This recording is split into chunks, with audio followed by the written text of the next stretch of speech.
এক ঘন জঙ্গলে অন্যান্য পশু পাখিদের সাথে বাস করত টুনি আর তার স্বামী টুনা।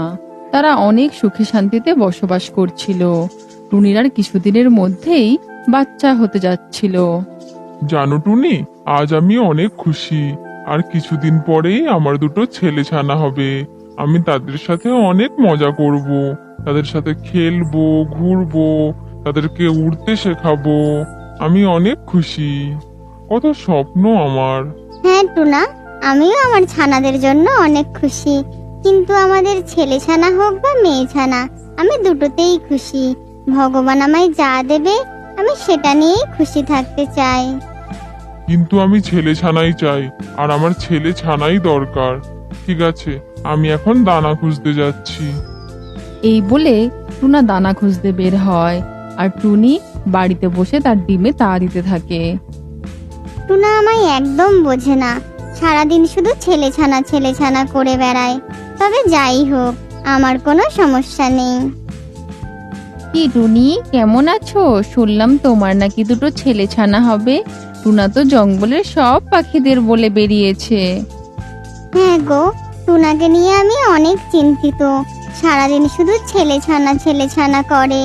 ভগবান আমাকে যা দেবে আমাকে তো তাই নিয়েই থাকতে হবে, বলো। ওসব নিয়ে তুমি চিন্তা করো না, তুমি সাবধানে থেকো কেমন। আজ তবে আমরা আসি। এই বলে তারা সেখান থেকে চলে যায়। আর বেশ কয়েকদিন পর টুনির ডিম ফুটে দুটো ফুটফুটে মেয়ে ছানা তৈরি হয়। তা দেখে টুনি খুশি থাকলেও টুনা প্রচন্ড রেগে যায়। এ কি টুনি, আমার ছেলে ছানার দরকার ছিল, আর তোমার দুটোই মেয়ে ছানা হয়েছে। ছেলে হলে আমার সংসারের হাল ধরতো, আর এই মেয়েদের নিয়ে আমি কি করব? টুনা, তুমি এটা কি বলছো? তুমি ওদের বাবা, তুমি ওদের সাথে এটা কিভাবে বলতে পারো? যাও, আমার এখন অনেক ক্ষুধা লেগেছে, তুমি আমার জন্য দানা জোগাড় করে আনো। ঠিক আছে টুনি, আমি দানা জোগাড় করতে যাচ্ছি। তবে তোমার মেয়েদের জানিয়ে দিও, ওরা যেন আমায় বাবা বলে না ডাকে, না হলে কিন্তু আমি ওদের অনেক মারবো। এই বলে টুনা রেগে গিয়ে দানা খুঁজতে বের হয়ে যায়। আর টুনির অনেক মন খারাপ হয় টুনার কথা শুনে। সে বাড়িতে বসে কোনো উপায় না পেয়ে তার মেয়েদের আগলে রাখতে থাকে। বেশ কয়েকদিন কেটে যায়। টুনির ছানারা অনেকটা বড় হয়ে যায়। এখন তারা কথা বলতে শিখে গেছে।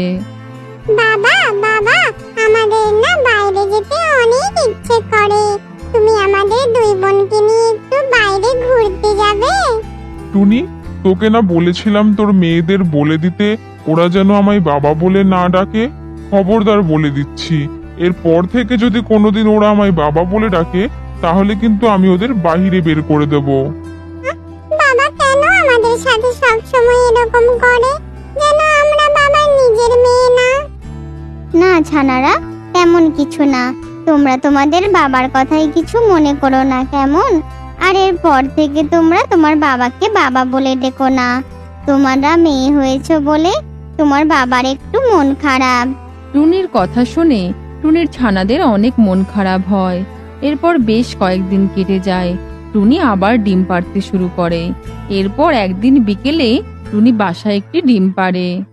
মা, এই ডিম থেকে আমাদের ভাই হবে, তাই না? তখন বাবাও আর আমাদের উপর রেগে থাকবে না। হ্যাঁ সোনা, আমি সেই অপেক্ষায় আছি। এই ডিম থেকে যদি ছেলে ছানা হয়, তোমাদের বাবা অনেক খুশি হবে। টুনি যখন তার ছানাদের সাথে কথা বলছিল, তখন সেখানে টুনা চলে আসে। সে কি গো টুনি, তুমি আবার ডিম দিয়েছো? আমি অনেক খুশি। এবার এই ডিম থেকে আমার ছেলে ছানা হবে। আর যদি আমার ছেলে ছানা হয়, আমি বনের সমস্ত পাখিদের নেমন্তন্ন করে খাওয়াবো। টুনার এই হাসি মুখ দেখে টুনি অনেক খুশি হয়, আর সে ডিমে তা দিতে থাকে। এইভাবে বেশ কয়েকদিন কেটে যায়। তারপর টুনির ওই ডিম ফুটে আবারও একটি মেয়ে ছানার জন্ম হয়। সে কি টুনি, আমি ভেবেছিলাম তোর ওই ডিম ফুটে ছেলে ছানার জন্ম হবে, আর তুই কিনা আবারও মেয়ে ছানার জন্ম দিলি। যা, আমি এই তোর তিন মেয়ের মুখও দেখতে চাই না। তুই এখনই এদের নিয়ে বাহিরে বের হয়ে যা। এটা কি বলছো টুনা? আমি মেয়েদের নিয়ে কোথায় যাব? আমায় তাড়িয়ে দিও না। এরপর টুনি অনেক কাকুতি মিনতি করলেও টুনা টুনির কথায় রাজি হয় না। তাই টুনি বাধ্য হয়েই তার 3 ছানাকে নিয়ে বাইরে বের হয়ে যায়। আর রাস্তায় যেতে যেতে তার ওই সব জঙ্গলের বন্ধু পাখিদের সাথে টুনির দেখা হয়ে যায়। তারপর টুনি টুনার ব্যাপারে সব কথা তার বন্ধুদের খুলে বলে। জানি না গো বাপু, আমারও তো 3 মেয়ে, কোথায় আমার স্বামী তো আমার সাথে এমন করে না। টুনার যে কি রাগ। যাই হোক বোন, তুমি একটা বাসা খোঁজো, চিন্তা করো না। হ্যাঁ গো বোন, তোমরা আমাদের জন্য প্রার্থনা করো, এই 3 মেয়েকে নিয়ে যেন আমি ঠিকভাবে থাকতে পারি। এইভাবে টুনি তার মেয়েদের নিয়ে যেতে যেতে একটি বড় গাছের ডালে গিয়ে বাসা বাঁধে। সেখানেই সে দানা খুঁজতে বের হতো আর তার মেয়েদের খেয়াল রাখতো। তারপর একদিন এক ঝড় বৃষ্টির রাতে যখন টুনা যাচ্ছিল, তখন হঠাৎ তার মাথায় একটি গাছের ডাল ভেঙে পড়ে আর সে মাটিতে পড়ে যায়, কাতরাতে থাকে। সে সাহায্যের জন্য অনেক চিৎকার করতে থাকে। তুমি রোজ তারা খুঁজতে বের হও, আজ আমরা বের হব, তুমি বাড়িতেই থাকো। ঠিক আছে, তবে তোরা সাবধানে যাস আর তাড়াতাড়ি বাড়ি ফিরে আসিস। আমি তোদের ছোট বোনকে নিয়ে বাড়িতেই থাকলাম। এই বলে টুনির 2 ছানা দানা খুঁজতে বের হয় এবং তারা রাস্তায় যেতে যেতে এক আহত পাখিকে পড়ে থাকতে দেখে। সেই দেখে তারা সেখানে গিয়ে পৌঁছয় আর জড়িবুটি লাগিয়ে পাখিটিকে সুস্থ করে তোলে। এদিকে টুনি তার ছানাদের অনেকক্ষণ আসতে না দেখে তার ছোট ছানাকে নিয়ে বের হয়ে যায় এবং খুঁজতে খুঁজতে সেই জায়গায় এসে পৌঁছয়। টুনি টুনাকে দেখে চিনতে পারে আর টুনি তার ছানাদের কাছ থেকে সব ঘটনা শোনে।